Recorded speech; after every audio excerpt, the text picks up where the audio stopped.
Hello students, अस्सलाम वालेकुम। मैं वसीम सादिक कुरैशी। स्टूडेंट्स, आज हम देखने वाले हैं माय इंग्लिश बुक ग्रेड 6 का यूनिट नंबर 2, जिसके अंदर पोएम है वो है द ब्रदर। तो इसकी एक्टिविटीज़ हम देखने वाले हैं। तो चलिए शुरू करते हैं हमारा आज का वीडियो और देखते हैं इसकी एक्टिविटीज़। तो पहले आपसे गुजारिश है कि हमारे इस चैनल को आप सब्सक्राइब कर लीजिए और इस वीडियो को लाइक कर लीजिए। तो आप देख रहे हैं सामने के 2.1 की पोएम यहाँ पर दी गई है, द ब्रदर। और उसका एक्सप्लेनेशन तो हम इसमें नहीं करेंगे, हम सिर्फ एक्टिविटीज़ देख रहे हैं। तो पहली एक्टिविटी आपको वार्म अप करके देखने को मिल रही है और नीचे आपको जो थोड़ा सा ऑरेंज कलर के अंदर दिख रहा है वो डिक्शनरीज की दी गई है, ठीक है।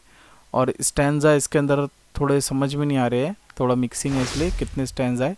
चलिए शुरू करते हैं। पहली एक्टिविटी देखिए, डू एज डायरेक्ट। तो यहाँ पर फैमिली से रिलेटेड वर्ड दिए गए, फादर, सिस्टर, मदर, ब्रदर।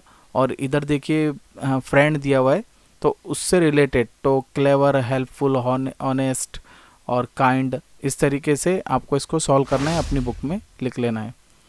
यहाँ पर सी एक्टिविटी दी है, use the word given below and frame the sentence. Smile से ताल्लुक़ रखने वाला, तो her smile make everyone happy. तो यानी हम जो जुमलों में इस्तेमाल करते हैं वर्ड को, वैसा ये दिया गया है, यानी स्माइल वगैरह को इसमें यूज़ किया गया है। डी है, discuss and right the answer the following question. तो यहाँ पर एक क्वेश्चन है, फिर दो है, उसके आंसर यहाँ पर लिखे हुए हैं। तो आप अपनी नोटबुक के अंदर या बुक के अंदर इसको लिख लीजिए। नेक्स्ट है यहाँ पर E, complete the following lines. When days are dark and night are long. तो यहाँ पर जो खाली जगह ब्लैंक्स दिए गए उसके अंदर फिल किए हुए 1 2 3 4 को। और यहाँ पर दे रहा है एफ, तो उसका जवाब आपको रेड इसमें दिख रहा है। और यहाँ पर read and understand the following sentence. तो नीचे दिए गए सेंटेंस को पढ़ना है और समझने की कोशिश करना है। तो यहाँ पर यही एक्टिविटीज़ है। चलिए नेक्स्ट देखते हैं। यहाँ पर दिया गया है जी, read the poem and complete the following. तो पोएम को पढ़ना है और यहाँ पर इसको कंप्लीट करना है। The name of the poem is, poem का नाम है द ब्रदर। द पोएट का नाम यहाँ पर दिया गया है, जो हर नज़म के नीचे लिखा होता है।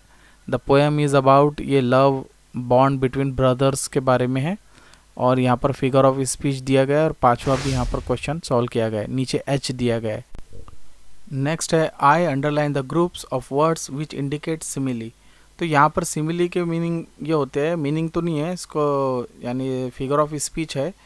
तो इसमें कंपेयर किया जाता है, मुआवजा किया जाता है एक चीज़ का दूसरी चीज़ से। She is as brave as a lion, यानी वो ऐसी बहादुर है जैसे शेर जैसी। तो इस तरीके से इसको आपको सॉल्व करना है। नीचे जे दिया गया है, find and right the example of simile from the poem. तो आपको इसको ढूंढना है और एग्जाम्पल कंप्लीट करना है।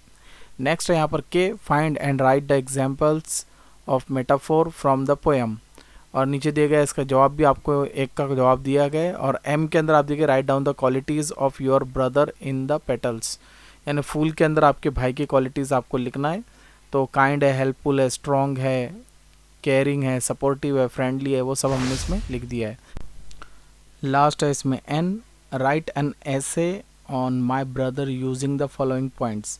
आपको मजमून लिखना है माई ब्रदर के ऊपर और नीचे जो पॉइंट्स आपको देखने को मिल रहे हैं उसका इस्तेमाल करके। तो यहाँ हमने उसको कंप्लीट कर दिया है। तो मैं उम्मीद करता हूँ ये वीडियो आपको पसंद आएगा। इसी तरीके की वीडियोस पाने के लिए हमारे चैनल को आप सब्सक्राइब कर लीजिए, इस वीडियो को लाइक कर लीजिए, अपने दोस्तों में शेयर कर लीजिए। चलिए, अल्लाह हाफिज़।